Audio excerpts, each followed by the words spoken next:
Thank you for joining the Prince William Workforce Roundtable. For the next 60 minutes, our panelists will be sharing their views on the Prince William County, Virginia labor market and the educational institutions that are available to prepare county residents who are students and job seekers for employment in the county. I know that you will find their perspectives informative and useful. I'm pleased to introduce our three expert panelists: Ms. Christina Wynn, the Director of the Prince William County Department of Economic Development; Dr. Ann Kress, President of Northern Virginia Community College; and Dr. LaTanya McDade, the District Superintendent of Prince William County Public Schools. My name is David Hunn, and I will serve as the panel moderator. During the day, I work as the Executive Director of the Virginia CareerWorks Northern Region. We oversee 5 American Job Centers in Northern Virginia, a free resource for both employers and job seekers alike. More details are available at www.vcwnorthern.com. To start our discussion, each panelist will offer their opening comments about the role of their organization and its focus and support for Prince William County residents who are either students, job seekers, or employers. To begin, I invite Christina Wynn to introduce the Prince William County Department of Economic Development. Thank you, David, and I'm really happy to be here on this panel today and talk with everybody about this really important topic. Prince William Economic Development is a county agency of the Prince William County government, and our mission is to create capital investment and new jobs for Prince William County residents. So we do that by attracting new businesses and working with existing businesses in a variety of different sectors.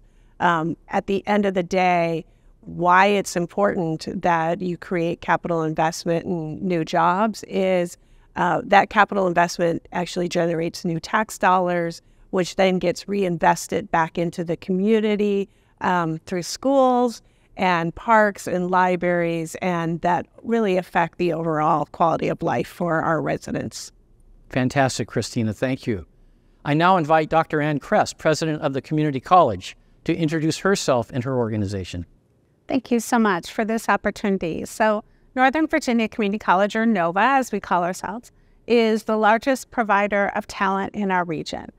Speaking specifically about Prince William County, 2 of our 6 campuses are in Prince William County, one in Woodbridge, one in Manassas, and 18% of NOVA students come from Prince William County. So it's a big supplier of our students as well. We have a wonderful partnership with economic development and with the school district. So NOVA's mission is really to provide equitable and affordable access to exceptional higher education and workforce programs, transforming the lives of our students and advancing opportunity in our community. And so we do that not just by providing classes on our campuses and through NOVA Online, but also through partnership with business and industry. We also have a robust book of business in non-credit education around industry-recognized credentials in some of the fastest growing fields in Northern Virginia, such as information technology. And I should also mention, especially given the role that Centera plays in Prince William County, that we have a standalone medical education campus in Springfield. Thank you.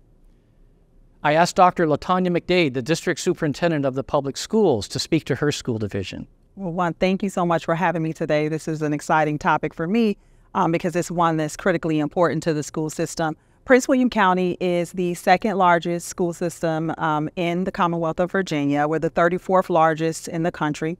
We have about a little over 91,000 students at this time, and our student population is made up of about a little over 70% minority. We have about 25% students that are English learners. We have about 13% of our students that are identified students with disabilities, and about 50% of our students are economically disadvantaged. And that population has grown by about 1.6% over the last 5 years, which what you were talking about earlier definitely does directly impact us. And likewise, the school system impacts the county as well and the workforce. And in that 1.6% growth, our largest growing population is our English learner students. They've, in the last 5 years, grown at a rate of about 40%. Our students from economically disadvantaged homes has grown to the tune of about 55%. and our students with disabilities has grown by about 9.2%. And that's just over the course of the last 5 years. So, the demographics of our staff and our students has changed dramatically. And we are really diverse. We're the most diverse county in the Commonwealth of Virginia and the 10th most diverse county in the nation, which I think is incredible because I think our diversity is our superpower. So that's something that I think is so powerful about Prince William County, and another opportunity to attract businesses to the county. Our mission in Prince William County is to ensure that every single student graduates not only on time, but with the knowledge, skills, and habits of mind necessary to create a thriving future for themselves and their community. And when I say that, it sounds really good, but what does it mean? It means that the school system has to recognize that our job goes beyond the diploma on the stage at graduation, right? We have to make sure that students are positioned for success post-secondary. So that means we want students to graduate with the ability to acquire rewarding careers. And from those rewarding careers, then have economic mobility and live a fulfilling and purpose-driven life. That's ultimately the goal for Prince William County. That's our mission, which is why this conversation is so important to me. Well, we're grateful to have all three of you here this afternoon. Thank you so much. Let's take a look at the Prince William economy and the many employment opportunities available throughout the county. Many of you may know that Prince William County is the second most populous county in the Commonwealth. The most recent census data suggests over 487,000 citizens, second only to Fairfax County, Virginia. As of June 2023, the county's unemployment rate registered at 2.6%, one of the strongest local labor markets in the Commonwealth of Virginia, but also within the greater Washington, D.C. region. Since the COVID pandemic has receded, the data shows a remarkable labor market recovery. While a number of county residents who are either a job seeker or employer have not yet recovered from the terrible pandemic conditions, let's look at the industries and occupations projected to be in demand for the next several years throughout the county. And those include healthcare, 27% growth, professional, scientific, and technical services at 21% growth, construction at 14% growth, hospitality and food services at 13% growth. I invite Ms. Wynn to speak to the targeted industries that her organization, the county's Department of Economic Development, are focused on. Thanks, David. So Prince William County Board of County Supervisors adopted back in the 90s several targeted industries is what we call them. These are industries that actually have been studied and have been identified that the county could be successful in really growing these industry sectors. And it's because we have the workforce, the infrastructure, the land, the building, the product, everything that really goes into making a viable business. So those targeted industries in many ways actually match a lot of the data that you're showing where the growth of industry sectors are. And so life sciences and health and medical, right, is a targeted industry, government contracting, and information communications technology, as well as corporate headquarters, of course, and advanced logistics and supply. Those are some of the major targeted industries that Prince William County has found success with. We often actually review those targeted industries to ensure that we're really focused in on the subsectors within each of those, and to ensure that it still is a really good match for Prince William County. One of the things from an economic development perspective and a site selection is when you look at when a big project comes through and they're looking for a new location, the number one criteria is workforce, right? If I'm going to locate a new facility or a new operation, I need to make sure that that region, that locality can provide the workforce it needs for that business to really achieve its goals and outcomes. And so that really, that's changed and evolved from, maybe say 10 years ago, 15 years ago, when it used to be that a business would only look for the real estate. And then, if you build it, of course, the workforce will come. That's not true. And I think even now, like what we saw during the pandemic, as really that workforce became more mobile, they got up and they moved from their location because they could work remotely. And so really workforce development, so really training the existing residents that live and reside in the community, but as well as talent attraction, are two very major important components now of economic development that I don't think really such an emphasis was placed on, 8 years ago. And it just continues to grow. And I think a lot of the work that we are doing really does align with a lot of the stuff that the schools are doing and organizations like yourself. So you've really brought together workforce development and economic development with your answer and just the whole focus of your organization. Absolutely. I think they're intertwined today, and they more so than they've ever been. So with that answer in mind, Dr. Kress, would you provide an outline of the community college's assets to support county residents? Sure, absolutely. So let me sort of work on 3 different tracks here. One of them, I mentioned the non-credit credentials. So the Commonwealth of Virginia has a wonderful program called Fast Forward. And so when you look at Fast Forward, what it does is it provides in-demand, industry-recognized credentials that lead directly to employment within a region. Right? So we work with the local economic development organizations. We work with the state to identify what those are. As an example, these are programs that are typically 4 months or less. For example, an IT certification, on average, over those 4 months, just with that one industry-recognized credential, an individual will increase their income anywhere from 28 to 36%. So that's economic development, Sure right? is. Those are dollars back into the community. Those are programs that are also subsidized by the Commonwealth of Virginia, so that students who come into that program pay about 1/3 of the cost of the program, and in some cases they don't even pay that because of another program that also applies to credit, career and technical education, and that is G3. Right? It stands for Get a Job, Get Skilled, and Get Ahead. And that's a workforce scholarship program. So if students are going into healthcare, if they're going into IT, if they're going into, for example, some of our growing programs around logistics, those would be covered by the state's dollars for their tuition part, right? So we're working really hand in hand with economic development to make sure that NOVA can be the provider of workforce for all of those areas. We also have wonderful transfer partnerships because we do know, because of government contracting, many of these jobs will require something more than an associate's degree.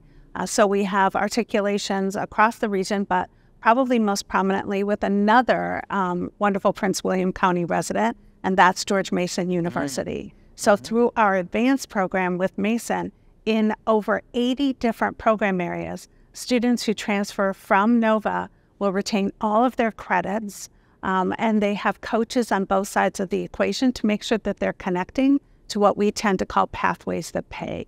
And then the last thing I'll mention is that we have a wonderful partnership with all of our local school districts, and that's through high school dual enrollment. So NOVA provides free, I'm going to say that again, free college courses to students while they're still in high school. For example, in Prince William County, we've got, I think, more than 2,600 students who are in high school dual enrollment right now. Those are credits that transfer to NOVA, of course, but they also transfer to every public university in the Commonwealth of Virginia. And if you think about the affordability and the accessibility, that's critical. But we also provide not just transfer courses, but courses in IT and in other areas. So we're really working hand in hand, both with economic development and then also with the school districts, to make sure that we're providing that workforce that is so critical, not just to recruiting businesses, but to retaining existing businesses as well. What a great resource. For those viewers of this roundtable, we will have more information at the end about how all of you can access the information that Dr. Kress just mentioned. Thank you, Dr. Kress, very much. Dr. McDade, how are Prince William County Public Schools working to ensure that every student should have reliable and affordable pathways to meaningful careers? That's a wonderful question. And I think the crux of it is recognizing that there are multiple pathways towards a rewarding career. There was a time where, school systems K-12 were hyper-focused on college, the 4-year degree path.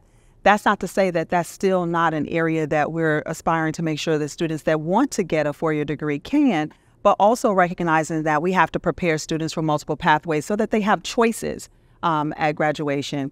There was also a time where CTE was relegated to those students who, you know, just didn't know what they were going to do or didn't think that college was for them. And so we're changing that narrative in Prince William County and really doubling down on career and technical education, recognizing that it is a viable pathway towards a rewarding career, towards economic mobility, and then oftentimes will lead to them getting a four-year degree because they'll take on internships and be employed with some of our local business partners that will then go on and pay for their college degree. So you could imagine that removes the barrier that the financial burden is on students who may want that degree, but also have some really strong technical skills and want to go into the workforce. So we launched an ambitious four-year strategic plan in Prince William County, Vision 2025. And as a part of that plan, we set some ambitious goals around career and technical education so that we're investing in career and technical education in a strategic way and so that students see it as a really strong pathway, one of multiple pathways that they could choose from. Right now, we have a goal that we wanted, and you talked about dual enrollment, and you're one of our largest providers of that. But we set a goal that by 2025, which is the culmination of our four-year strategic plan, we want to have at least 1,000 students who are graduating with a 6-credit pathway towards a CTE, a career of their choice, or to get credentialed, right? So that's one of the things that we're doing. We set a goal to have 500 formal business partnerships with schools. We want 3,500 students, rising juniors and seniors, to have access to work-based learning experiences going into their junior and senior year. We also set a goal to have 500 seniors graduate with a formal internship or apprenticeship by 2025, and we're well on our way to achieving that with the partnerships that we have with our businesses and with our local colleges and universities. So that's where we're positioning ourselves to be at the forefront, because we see ourselves as the pipeline. So when I listen to you talk about like attracting talent, well, the talent's right here in our schools, and we have a pipeline, and we have to prepare the students in our schools to fill the gaps and the needs within the workforce.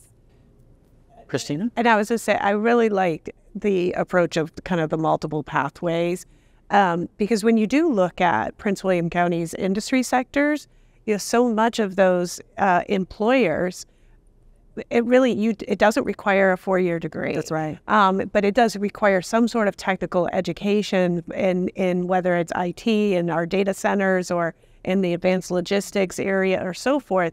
And so really introducing those opportunities early on to the kids in school, I think is so important, because you're right, like you can go to school and graduate and then do this technical education and really get a job, a very well-paid job in Prince William County, and not have to commute. And not have to. We had students who, got hired with Lockheed Martin, and they're making more without a four-year degree than students who have attained the four-year degree. So. And then Lockheed's still paying for them, those who want to go on and pursue, the traditional degree. So there's a lot of opportunity here that comes with this partnership. Well, thank you all. All of your answers really are focused on keeping student debt low, if non-existent, and moving right into the workforce. And a former president of the United States once commented that the more you learn, the more you will earn. And I think that's so critical among all of your comments today. A changing economy. Our panel now will transition to an open forum where we can compare and debate different perspectives on the changing Prince William County economy and where there are opportunities for growth.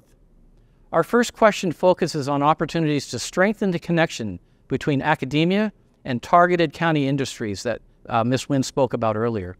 Where is the collaboration now? Where can it improve? Dr. Kress, could you start us off? Absolutely. So I think hopefully it's already been clear that we work pretty closely together.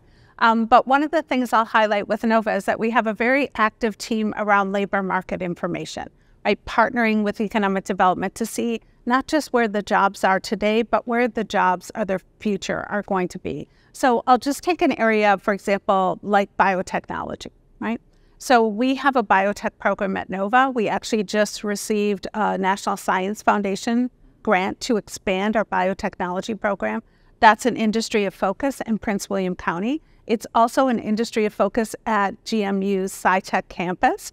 So our students can go directly into the workforce or they can articulate over. It's also an interest of George Washington University. So what we're really looking at is, okay, we have these students here today. We know they need a job tomorrow, but we also know that they need a career pathway going forward.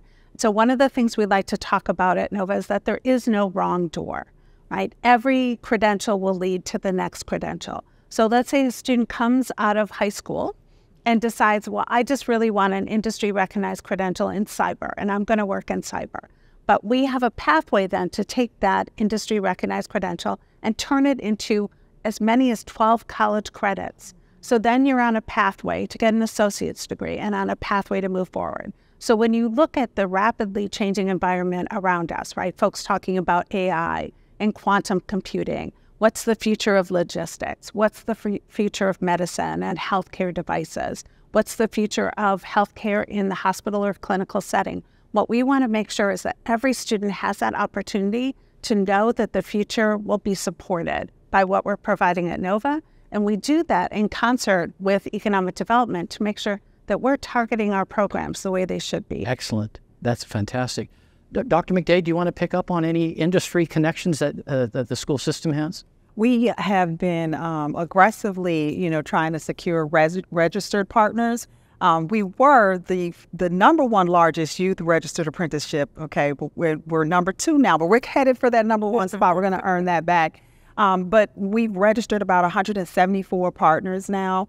And so we have students this past year, 67 students that graduated, walked out the door with offers, job offers in hand. We had a whole career signing fair. But I think the big part is making sure that we're partnering with our local trade unions, we're partnering with our business and community partners and leaders, and partnering with Nova and other colleges and universities to make sure that their students are graduating with an industry credential if they're on that track. And even those students who may not be on the track towards the industry credential, but we know what fields are in demand. So, the information that you shared, like tracking the labor market and what's in demand and making sure that we're providing the courses for students to be able to access that. So right now, we have about 131 CTE courses across our high schools in 8 core areas that cover cybersecurity, engineering, health sciences, so just welding, aviation, all of the different areas that are in high demand, making sure that those opportunities are accessible for our students so that they are on the right trajectory. We also set a 4-year goal that we wanted every 60% of our seniors graduating with at least one early college or career credential. So they can get an early college credential, to your point about reducing the burden of debt. With students graduate with early college credentials, it reduces debt. We also know that students that are in CTE programs, we also want them to graduate with the industry credential because that positions them to go straight into the workforce and be prepared for what's next. So those are some of the ways that we're partnering, especially when it comes to the apprenticeships and the internships and the work-based learning experiences. We need our local business partners and community agencies, the same businesses that you're attracting to Prince William County, to see us as the pipeline. But then we also have to make sure that we're preparing our students, right, by keeping up with what the demands of the labor market are and offering the coursework as well as the credentialing opportunity. So we set a goal for 60%, and we're at 53% now. So we're well on our way to meeting or surpassing that goal, and we're really excited about that. Well, thank you for that. And going back to what Dr. Kress mentioned as well, your teams have had to be very agile to move very quickly as businesses have changed, even in the post-pandemic era. It's pretty remarkable how quickly you've had to move. Christina, let's move to you. From your perspective about the life sciences and energy infrastructure occupations, what can Nova and the Prince William schools do to strengthen your office's efforts to bring in companies focusing on those industries? Absolutely. I think we're already doing a lot in that area, and it's really a great model, I think, for other communities to look at if they're specializing in a different sector. Prince William County and the Department of Economic Development and the schools and the community college, as well as George Mason, have had really a long-standing relationship and partnership. And I think one of the things that I really have appreciated about it is just how responsive you are to industry. And so I think when we're looking at attracting businesses or businesses that are expanding, and they are looking at, they want to, consider Prince William County for a site or a location, and they want to know that the workforce is going to be there. It really is fantastic how we've called on our partners, and you've met with potential prospects and businesses as they've shared kind of like, okay, here's the job categories that we're looking at and the types of skills and the credentials. And then we really work together with the community colleges and the university as you really propose actually specific programs to help support that business. And I think that is such a model that really can be replicated nationally. And it's just been such a great relationship because when we're working with those businesses and those employers, they really are, they feel a lot more confident when you have higher ed and the schools at the table, right? Because as I said in the beginning of my comments, workforce is their number one, issue. And so if you can't demonstrate as a community that you're going to be able to provide that labor supply, then you're going to kind of get X'd off that list and they're going to go someplace else. And so the fact that this partnership has really worked really well and really in life sciences and biotechnology and that space, both the county and the schools that you just heard about, the community colleges, efforts into the biotechnology, as well as George Mason, the SciTech campus, the whole community and the leadership there has really invested in this area for probably about 20, 25 years ago. And so really creating that workforce and that labor supply with those credentials is going to help us really be able to continue to grow that industry sector. So, and what I'm hearing, the partnership among your three organizations, it's helping parents and students who might not have an interest or the resources to go on to a four-year degree. Correct. That they don't have to leave Prince William County. Yep. That they can stay here and work their way through the pipeline. Would any of you want to pick up on that? Just, I think we've talked a lot for obvious reasons about the students who are right now in high school, but I think one of the things we also want to look at is what other potential workforces out there that would help recruit and retain a business. And so, if you think about at Nova, I know the superintendent mentioned English language learners as one of the fastest growing populations in Prince William County. So at Nova, we have a program for English language learners who are going into industry recognized credentials in healthcare. It supports them in learning English within context. It provides some additional financial supports to them. They'll walk out of that program with a certified nurse assistant certificate. Then we have, or we'll be starting actually this fall, an LPN program, a licensed practical nurse program, where the only way to get in that program would be to have your CNA from Nova. So there's a pipeline for advancement. Then those LPNs can move in a competency-based program, so it's accelerated to get their associate degree of nursing from Nova.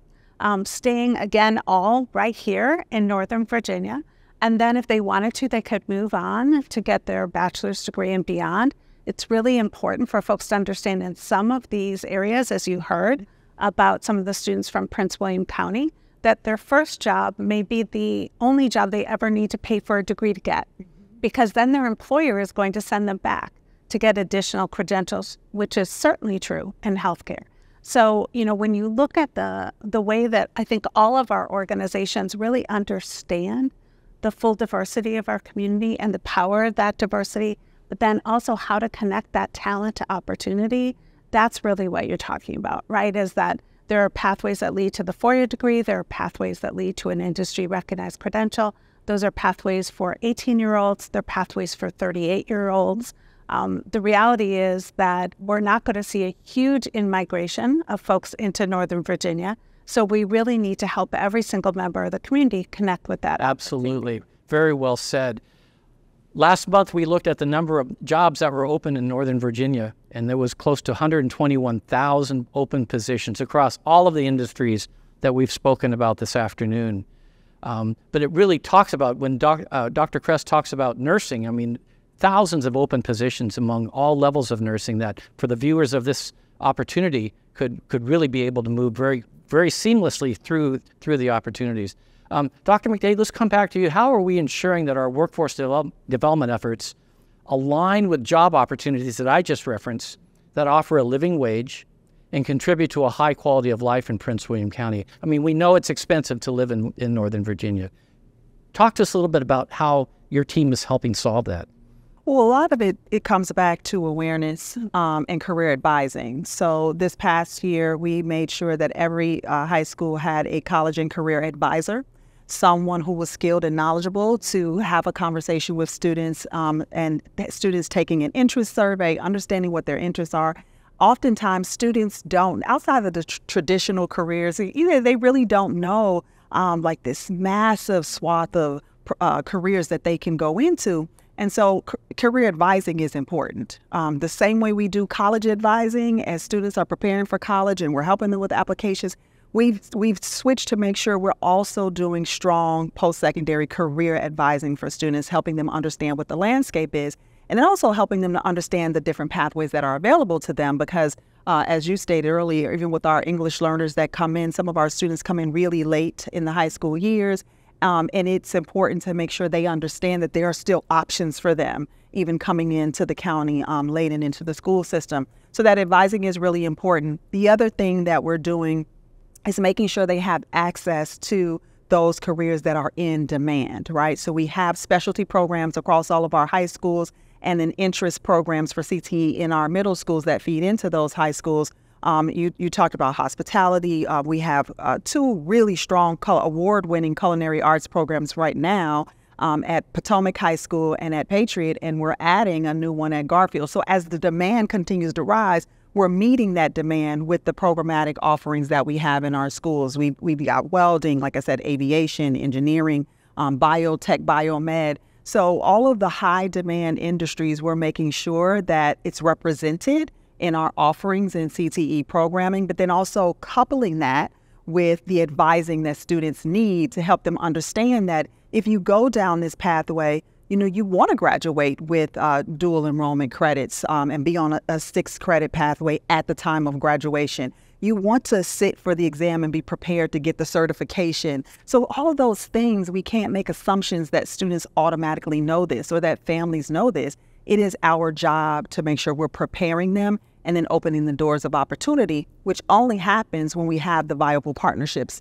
that we have. That's right. Dr. Kress, do you want to pick up on that, around what the college is doing around helping students around maintaining prosperity and economic growth? Absolutely. So really focused on, at NOVA, we're really focused on helping connect individuals to this economic opportunity, right? It's part of our mission. So we've done a number of things over the past few years. One is that we've completely redesigned our career services. What we've done is really brought it all together in a business engagement center. Many of our programs now end in guaranteed interviews. So if you take this particular credential, you know at the end, not only are we saying a job is there, we're going to connect you to an employer. We also have Career Leadership and Readiness Institute programs so that students can plot not just how to get a job, but how to build into a full career. How do you build that network? How do you present yourself? How do you make sure that you're ready not just for a personal interview, but a technical interview, right? Helping them to get those skill sets that will connect them to these sustaining wage jobs. The other thing I'll mention is that we've really leaned heavily, as you've heard of the school district, into internships and apprenticeships. And we have made it clear that all of our internships will be paid internships. Even before the pandemic, about 50% of NOVA students indicated that they were struggling in meeting some basic need. Right? So our students don't have the ability to volunteer to work for someone in what should really be a paid position. And then I think to the point around career counseling, you know, if I would make a plea to the audience, it would be, please help your young student or not so young student, right, understand that there are multiple pathways to success. Right? It may be through a 4-year degree, but it could also be through an industry-recognized credential. like getting that IT certification, getting a healthcare certification, getting a certified or commercial driver's license could really spell a brighter future for your family. I think too often we help folks to understand that there might only be one path forward, but there are not. And there are multiple on-ramps, but also multiple off-ramps. And we completely understand if, due to family obligations or personal finances, somebody needs to stop out after a certificate. We just want to make sure that certificate is actually connected to a living wage. And so we track that every single semester at NOVA. Where are students going? What are their wage gains? And we do sunset programs in which we can't tell students with a straight face, there will be a job for you out there at a sustaining wage or on a sustaining path, because that's not fair to anyone. Wow. And I think removing the stigma, you said something about, making sure that, yes, they understand there's multiple pathways, but I think removing the stigma of the past, that if you don't have a 4-year degree, somehow that doesn't equal success. Students not wanting to go the community college route, even though that may be the best route for them. I think we have a responsibility to provide a counter narrative of what a successful pathway is, and that a successful pathway doesn't look the same for every student or every circumstance. And so I think it's incumbent upon us to make sure that we are communicating the new demands of today and tomorrow. And that doesn't mean that it has to be a 4-year degree, because there's so many other opportunities and pathways for students to experience success, have rewarding careers, and even beyond a livable wage, really have rewarding careers that are paying very well, for some of them straight out of high school.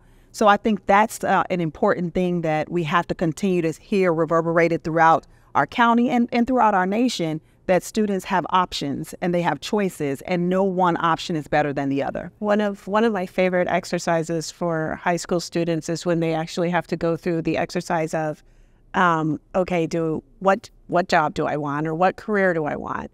How much will that cost me to go? Do I have to get a master's degree, or do I go to technical school? Okay, do my parents have savings, or am I having to get a loan? And then they do that, just that simple math problem of, okay, how much will I be in debt, right, and how much will I make coming out of school and or coming out of, like whatever education, secondary education I go for, and does that work? Yeah. And it's amazing, I think, that simple math exercise, how much that actually opens their eyes to be like, okay, well, maybe that's not the career I'm really interested, or the path that I want to go to. Well, thank you all for that fascinating conversation. I think it reinforces in my mind how fortunate I am to do the work that I do in Northern Virginia. And I would hope that you would all feel the same way. There are so many opportunities, lots of challenges, but so many opportunities as well for the individuals that we serve. In our final discussion section, let's move to a lightning round of short answers by all of our panelists. Looking ahead, the question for each panelist is, where do you see the Prince William County economy and labor market in the next 10 years, in 2033? Christina, would you start us out? Sure. So I think really the pandemic did a number on workforce and labor force. And I think we're still really in this transition, not only in Northern Virginia, but, nationally. Here in the DMV, we're waiting to see if the federal government is going to bring the workforce back to downtown. But there's different sectors. There's the knowledge workers that really have kind of a luxury of being able to be hybrid or remote work. But then we have in Prince William County a lot of industry sectors that require you to be present at that job in a physical space. So I think 10 years from now, it's a little hard to actually predict what's going to happen. But I would say that because we're continuing down this transition and we're watching as new emerging industries and energy and AI and all of these really interesting sectors are developing, and what do those jobs look like? I think number one, we have to be agile, right? We have to be able to be responsive to what's happening to industries as well as our workforce. And what does the workforce, what are they, asking kids today where they want to work and what type of work? Interesting in terms of their kind of where their mental state is in terms of where they want to work and how they want to work. So I think just being flexible, agile, but always kind of being on that cutting edge of really listening and to what industry is doing, so that we can be responsive. I think that's the only way for Prince William County to be prepared for 10 years from now. As all of this is evolving. It's very exciting, actually. I love changes and how things are going to happen, but I think it's definitely going to be a lot different 10 years. Well, you even think back 2013, 10 years ago, how much has changed and going forward. Dr. McDade, do you want to take a projection? I do. This is a really interesting question to me because I just recently did reopening the school year, had an opportunity to address our leaders in our schools. And in July of this year, 2023, the McKinsey Global Institute came out with a study, and it was about this kind of very question with AI and everything that's happening around AI. And it listed all of the jobs that will be replaced as a result of AI. But what was interesting that came out of that is that it's projecting that some 12 million workers will have to change jobs, not because they want to, but because they have to. But there's an upside to this. What the study is suggesting is that some lower wage workers will need to be not necessarily replaced, but retrained, right? Which will put demands on government, which will put demands on companies and on education, on schools. And so what that means is the positive is that we have an opportunity in the next 10 years for the United States to have a more skilled workforce, where you have individuals that have learned the technical skills to now make a higher wage than even if they had a 4-year degree. And I think that's exciting.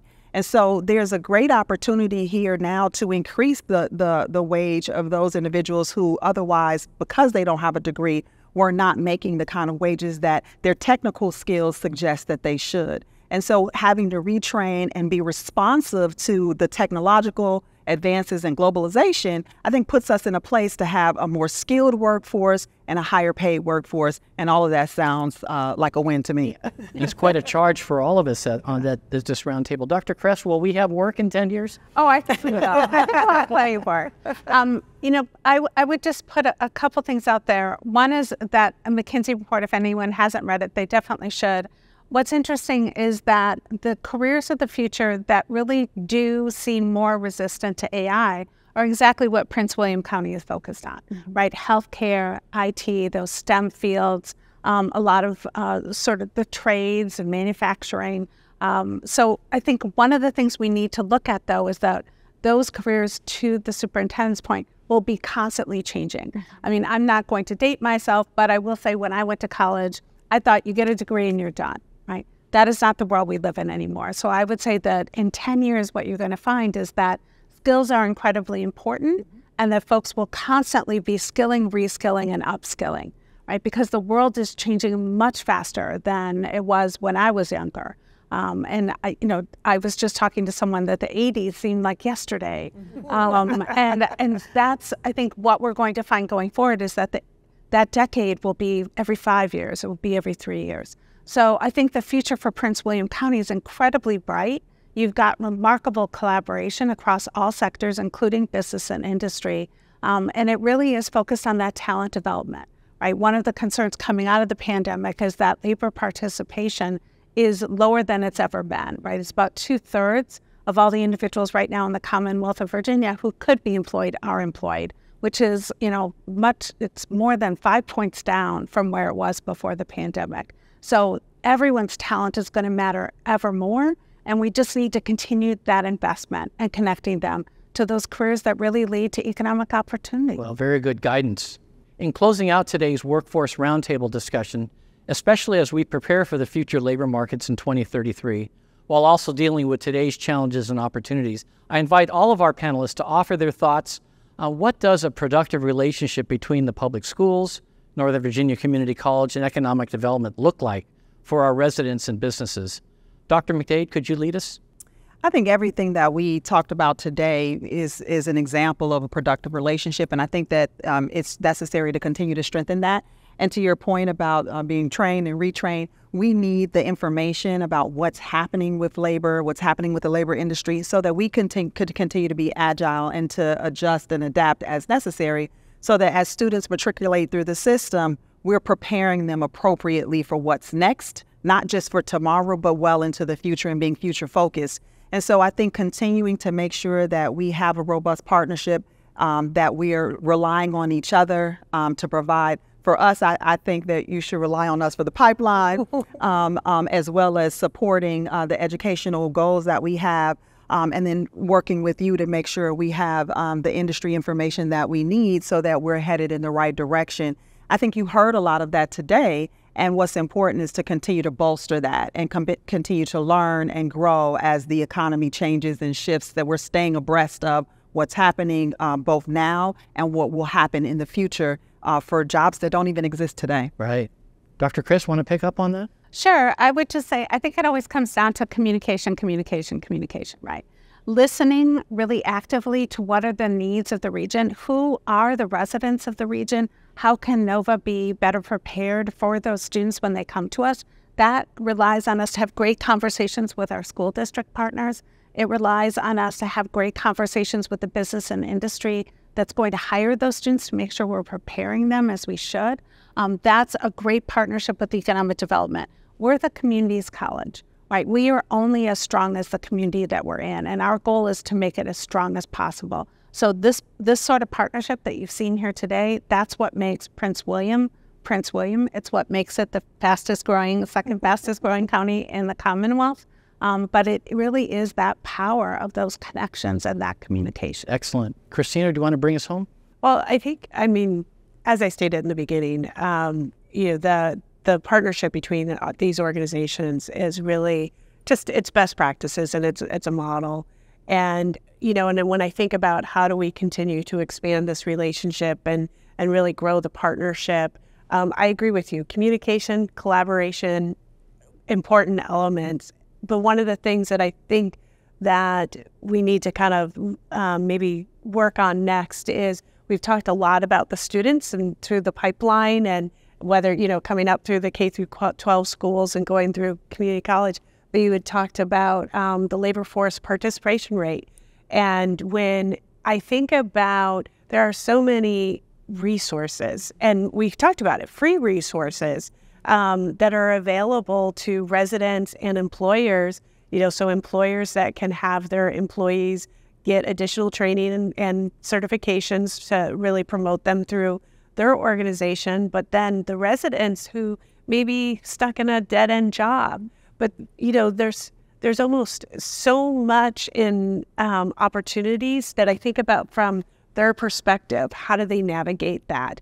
How do they find, kind of the right door, or the, no wrong door, to be able to access that information so we can try to really get that labor force participation rate back up again. Absolutely. And engage, because I think that would help to maybe knock off some of those 100,000 jobs that are open. Yeah. Wouldn't that be a nice? Some of it is data sharing too, right? Yes. I think we have to do a better job too of data sharing, so that everyone knows what the landscape really looks like. Yep. And our great partnership with you. Well, thank you. Absolutely. Well, I would say in conclusion, in terms of communications, I think it's the leadership that all of you and your teams provide among all of the different organizations collectively has just been such a great asset for the region, and hopefully the viewers will get a sense of that this afternoon.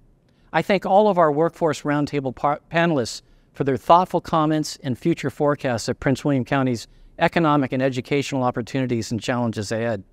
For all of you, the viewers of this roundtable discussion, we invite your comments and perspective and would greatly value hearing from you. The contact slide on the screen provides email contacts for you to share any input with Ms. Wynn of the Prince William County Department of Economic Development, Dr. Kress of the Northern Virginia Community College, and Dr. McDade of the Prince William County Public Schools. Until next time, we wish you a good day.